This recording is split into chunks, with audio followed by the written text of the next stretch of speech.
Class 12th के मेरे प्यारे स्टूडेंट्स, आप सभी के लिए एक बहुत ही बड़ा इंपॉर्टेंट अपडेट है कि अगर आप अपने मार्क्स को लेके सेटिस्फाई नहीं हो, कॉपी चेकिंग को लेके आप खुश नहीं हो, तो अब आपको सीबीएसई दो ऑप्शंस प्रोवाइड कर रही है जिसका आप हेल्प लेके आप अपना मार्क्स इंप्रूव कर सकते हो, परसेंटेज इंप्रूव कर सकते हो।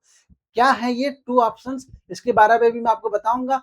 क्या कुछ इंपॉर्टेंट डेट्स है, क्या कुछ फी लगने वाला है, कैसे इसका प्रोसेस होगा, ये सारा कुछ इस वीडियो में डिटेल्स में बात करूंगा। सबसे पहले आप चैनल को सब्सक्राइब कीजिए और आइए आगे बढ़ते हैं हम लोग। देखिए, सीबीएसई आपको दो ऑप्शन दे रही है। पहला ऑप्शन ये है कि अगर आप अपने कॉपी चेकिंग को लेकर सेटिस्फाई नहीं है तो आप अपना आंसर बुक जो आपका इवेल्युएट हुआ है उसका स्कैन कॉपी ऑब्टेन कर सकते हो। इसके लिए आपको एक सर्टेन अमाउंट है जो कि देना पड़ेगा, दैट इज 700 रुपीज। देखिए यहाँ पे क्लियरली मेंशन है, आपको ऑनलाइन अप्लाई करना है और इसका डेट है 19 ऑफ मई से लेके 22 ऑफ मई।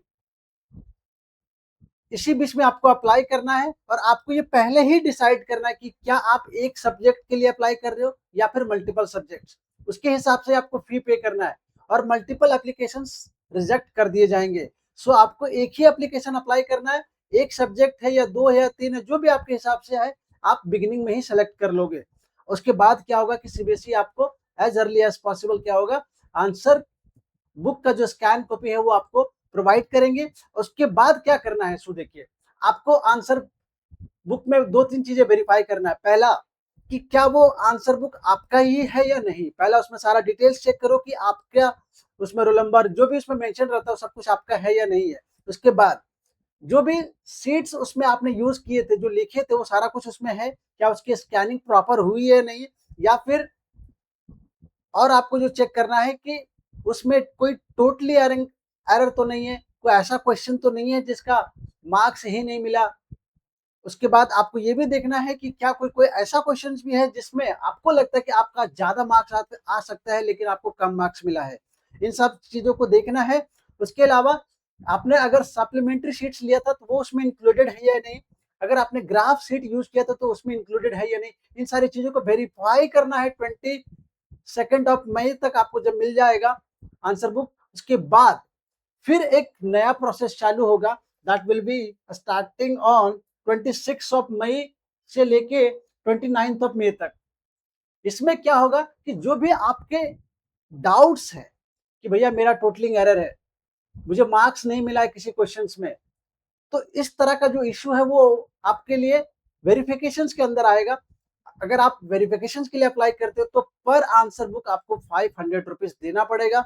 उसके अलावा अगर आप कोई क्वेश्चन में, लेट सपोज कि 3 मार्क्स का क्वेश्चन था और आपको 1 मार्क्स मिला और आपको लगता है कि नहीं मेरा तो करेक्ट है, मेरा 3 में 3 मिलना चाहिए था, तो आप इस तरह के क्वेश्चन को क्या कर सकते हो, चैलेंज कर सकते हो री एवेल्यूएशन के लिए, जहां पे आपको 100 रुपीज पर सब्जेक्ट आपको पे करना, पर क्वेश्चन आपको पे करना पड़ेगा। लेकिन सीबीएसई यहाँ पे रिक्वेस्ट करती है स्टूडेंट से क्या, कि आप क्या करो, ऑफिशियल वेबसाइट पे यहाँ पे देखो, ये टैब है जहां पे आपको प्रीवियस ईयर क्वेश्चन पेपर वहां पे प्रोवाइड किया जाएगा कि 2026 का जो क्वेश्चन पेपर है प्लस जो मार्किंग स्कीम है वो भी उसमें आपको प्रोवाइड करेंगे। उसके हिसाब से आप टैली करो, उसके बाद ही आप रीएवल्यूशन के लिए अप्लाई करो। इससे क्या होगा कि आपका भी बेनिफिट हो सकता है। उसके बाद देखिए, आपको क्या ध्यान रखना है कि आप ये सारी चीजें तभी करेंगे जब आप कॉन्फिडेंट हैं। मेरा फाइनल पीस ऑफ एडवाइस यही है कि आप इतना सारा पैसा वापस से देने जा रहे हो, उसके पहले आप डिसाइड कर लो कि क्या वाकई में आपका मार्क्स बढ़ने वाला है। तब जाके आप क्या करना, स्टेज 1 जहां पे आप आंसर बुक ले सकते हो, फिर स्टेज 2 जहां पे आप वेरिफिकेशन या फिर रीएवल्यूशन के लिए अप्लाई कर सकते हो। सो वीडियो हेल्पफुल लगा तो प्लीज वीडियो को लाइक कीजिए, फ्रेंड्स के साथ शेयर कीजिए। Thank you so much.